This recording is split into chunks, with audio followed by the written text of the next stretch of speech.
Eu assisti a releitura do Devilman da Netflix, porém essa releitura ela pega muito a ideia do autor, o primeiro desenho, a primeira animação do Devilman, né? Porém esse anime, você vai ver um monte de comentários, somente que eu não vi ninguém discutindo essa questão. O personagem principal não é o Devilman, é o Lúcifer, né? E ele começa a contar a história, e ele conta a história já como se tivesse se arrependido e ter destruído tudo, né? E a história todinha, você percebe que o Akira é um garoto que não teve estrutura familiar, né? E ele está passando pela fase da puberdade, porém a história em si coloca-se o Satanás ali como uma criatura extremamente obsessiva, sempre tomado pelas suas pulsões, e basicamente ele olha a realidade, ele vê os problemas da realidade e ele mesmo quer ser o Deus dessa realidade. Porém, essa mania que ele tem, essa obsessão que ele tem, e ele quer tocar as coisas exatamente dentro da sua obsessão, ele acaba destruindo tudo, né? E o grande desejo dele é trazer a solução absoluta para a humanidade, que é destruir a humanidade e ter um mundo só de demônios. Porém, em momento nenhum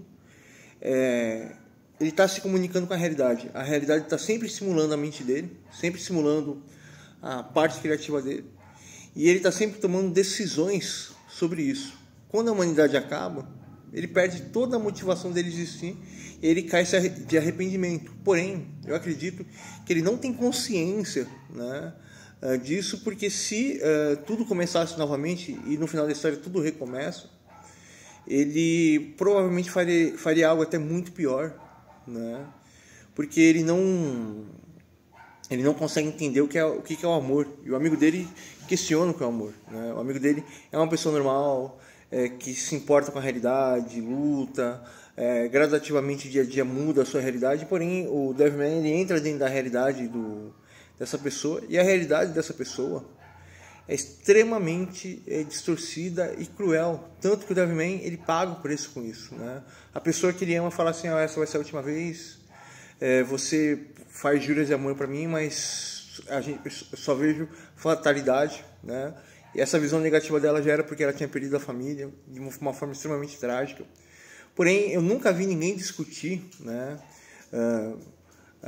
os aspectos da obsessão, da mania, do transtorno bipolar que apresenta